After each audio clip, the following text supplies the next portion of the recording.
Welcome to Whistlecase True Crime and Loss. Top 10 Most Shocking Athlete Deaths.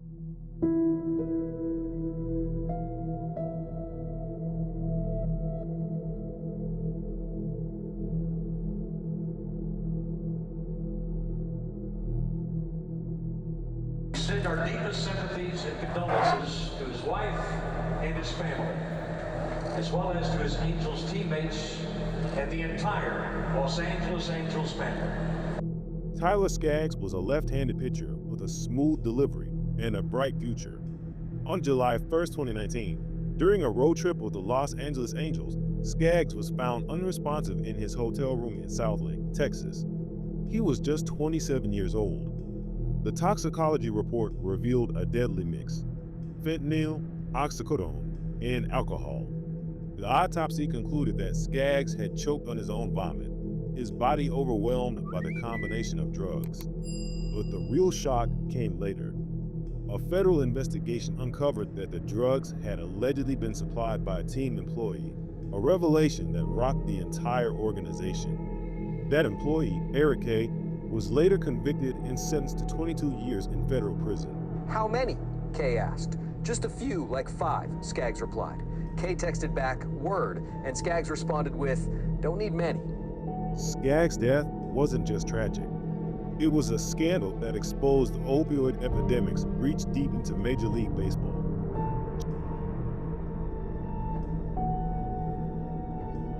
Are you with the patient now? Oh, yes, the baby's crying in the room. Okay. When's the ambulance here? Okay, we're on the way. We've been on the way the whole time. How old is the patient? 22. A male or female? Female. Jovan Belcher was an undrafted linebacker who beat the odds to make it to the NFL. But on December 1st, 2012, the 25-year-old shocked the nation. That morning, Belcher shot and killed his girlfriend, 22-year-old Cassandra Perkins, at their home with their infant daughter in the house. He then drove to the Kansas City Chiefs practice facility. In front of his coach and general manager, he thanked them for their support and shot himself in the head. The murder-suicide was incomprehensible. Teammates, fans, and the NFL were left searching for answers. Was it post-concussion syndrome? CTE? A mental health crisis left untreated? His death ignited urgent conversations about mental health, head trauma, and the need for intervention before tragedy.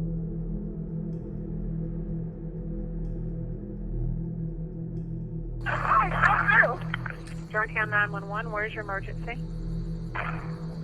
Hello? Hello? Hello? Son, I have nothing but gunshots. In July 2010, Lawrence Wright, a 6'11" former NBA player and Memphis native, went missing. Days later, his body was discovered in a remote wooded area, riddled with bullet wounds. For nearly a decade, his case went unsolved.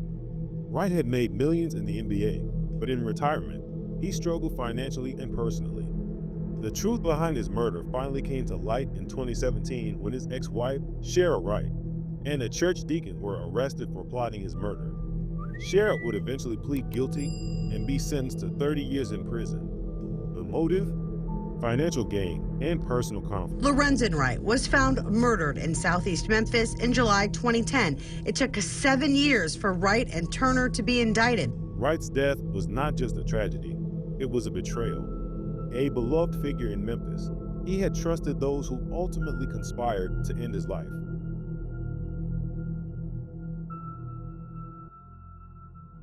The male deceased is Steve McNair. It's going to take many hours to process the scene. I don't have any answers for you now as to what's happened, who's responsible, what the circumstances are. Steve McNair was a warrior on the field. Known for his toughness, he led the Tennessee Titans to the brink of Super Bowl glory and earned co-MVP honors in 2003. But off the field, his life ended in heartbreaking scandal. On July 4th, 2009, McNair was found dead in his Nashville condo. He had been shot 4 times, twice in the head and twice in the chest. Nearby lay the body of 20-year-old Sahel Kazemi, a woman he had been dating. Police ruled it a murder-suicide. Kazemi, reportedly under financial stress and suspecting infidelity, had purchased a handgun just 2 days earlier. The evidence pointed to her killing McNair while he slept on the couch, then turning the gun on herself. The NFL community was stunned. McNair, a father of 4 and respected leader, had been living a double life that ended in betrayal and death. His death sparked conversations about infidelity, domestic violence, and the hidden pressures athletes face after retirement.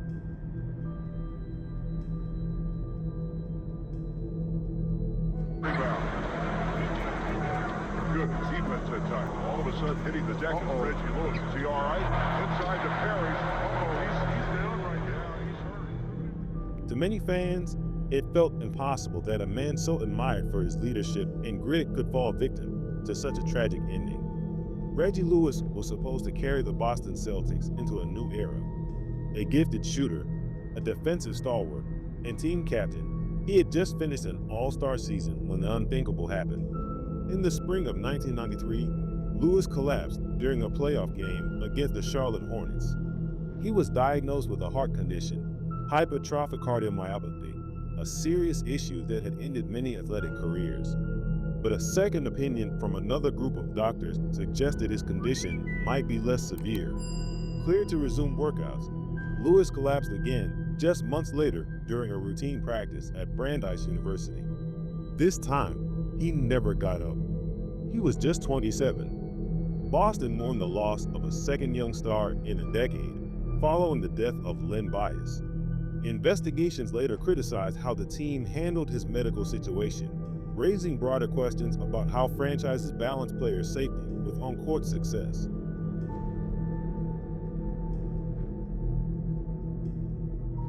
June 17, 1986. Len Bias had just been selected second overall in the NBA draft by the Boston Celtics. The franchise, already stacked with talent, believed Bias could help them stay dominant for years. But less than 48 hours later, Bias was dead. The cause? A cardiac arrhythmia triggered by a cocaine overdose. Bias had gone back to his Maryland dorm after celebrating with friends. There, he used cocaine that would ultimately stop his heart. His sudden death sent shockwaves through the sports world and beyond. He was just 22. Congress reacted quickly. Bias's death helped lead to the Anti-Drug Abuse Act of 1986, which imposed harsh mandatory minimum sentences. His case became the face of the war on drugs, a role no athlete should ever have. The Celtics were devastated, losing not only a player, but a future face of the franchise. In Bias's story, talent met tragedy at the intersection of youth, pressure, and poor choices.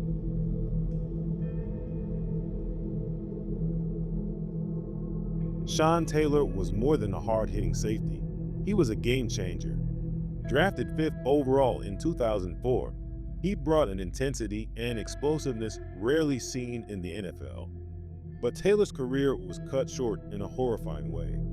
On November 26, 2007, intruders broke into his Miami area home. Taylor, who was recovering from an injury and supposed to be with his team, had unexpectedly stayed home with his girlfriend and 18-month-old daughter. The intruders likely thought the home was empty. Instead, they found Taylor. He confronted them, and one of the burglars fired a single shot, hitting him in the upper leg. The bullet severed his femoral artery.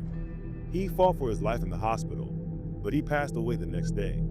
He was only 24. The assailants were caught. We, the jury in Miami-Dade County, Florida, this 4th day of November 2013, find the defendant, Eric Rivera Jr., guilty of second-degree murder as a lesser-included offense. 5 young men, all of whom eventually faced prison sentences. But the devastation left behind was immeasurable. Teammates, coaches, and fans all knew Sean Taylor was on the verge of greatness.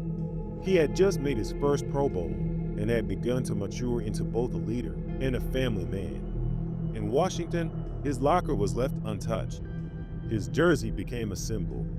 And to this day, many wonder what kind of legend Sean Taylor could have become.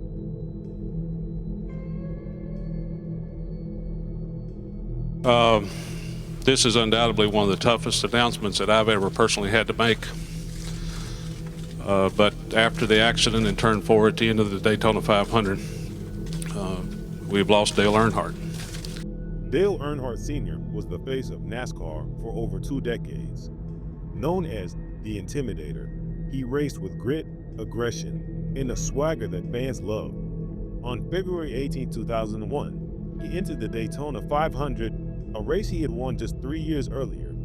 With just 1 lap to go, Earnhardt was blocking to protect the lead of his teammate, Michael Waltrip. As the pack surged forward, Earnhardt's car made contact, veered off course, and slammed into the wall at over 160 miles per hour.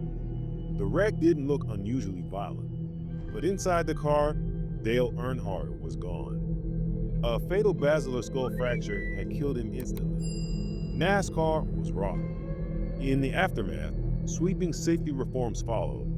The HANS device, which protects a driver's neck during crashes, became mandatory. Safer barriers were added to tracks, and cars were redesigned to absorb more impact. The loss of Earnhardt wasn't just personal. It redefined the sport. He had 76 career wins, 7 championships, and millions of devoted fans. But on that day in Daytona, stock car racing lost its icon.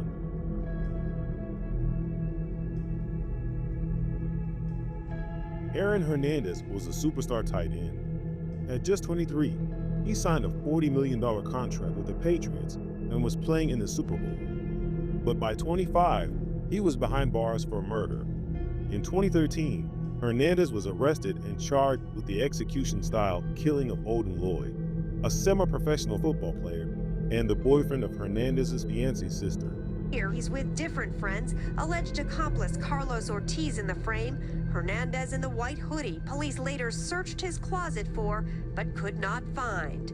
Inside, Hernandez scans the candy aisle, grabs the kind of blue bubble gum prosecutors later found stuck to a bullet casing in the car he rented. The car with tires that matched tracks a state trooper took photos of around Lloyd's body.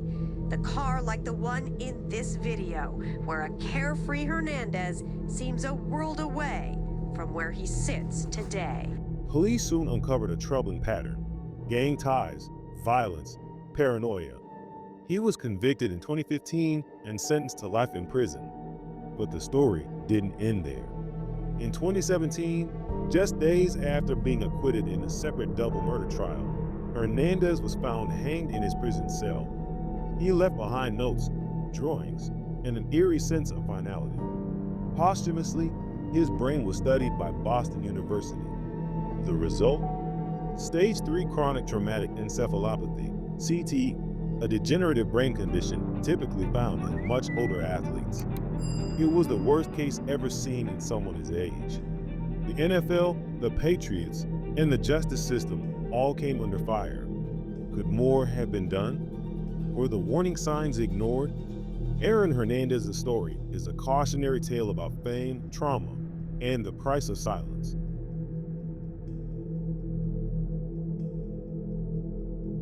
Plane, I think it was, in the clouds. We couldn't see it, and then we just heard a boom and a dead sound, and then I could see the flames. What was on fire, sir? Lost purchase and lost the hill. Okay. But whatever crashed into the hill is also on fire. Was it an airplane or something? I think it was an airplane. Do you know if it was a large airplane or a small airplane? A small plane. Small plane. January 26, 2020. Kobe Bryant, 41, was traveling with his daughter Gianna and 7 others aboard a Sikorsky S-76B helicopter to a youth basketball tournament. But fog and poor visibility clouded their route. At 9:45 a.m., the chopper crashed into the hills of Calabasas, California. There were no survivors. Kobe had retired in 2016 after 20 seasons with the Lakers, finishing with 5 championships, 2 Olympic gold medals, and an Oscar for his animated short, Dear Basketball. But post-retirement, he had become something more: a mentor, a coach, a storyteller, a champion for girls' sports, and a proud father of 4 daughters. The crash devastated the sports world. Memorials appeared outside Staples Center. Murals covered Los Angeles. Fans wept in cities around the world. Investigators later blamed pilot error and weather conditions, but no explanation could soften the loss. Kobe Bryant's legacy lives on in every young athlete who embraces the Mamba mentality, in every father who puts family first, in every person who dares to chase greatness, and in every one of us who still can't believe he's gone. These are the stories that remind us that athletes are human. Their strength is real, but so is their vulnerability. Their glory often masks deep battles we never see. Some were lost to violence, some to addiction, some to tragedy, but all of them left behind more than stats or trophies. They left behind legacies, questions, and the painful reminder that life doesn't wait. This has been a Whistle Case special. Stay safe, stay present, and never forget the stories behind the silence.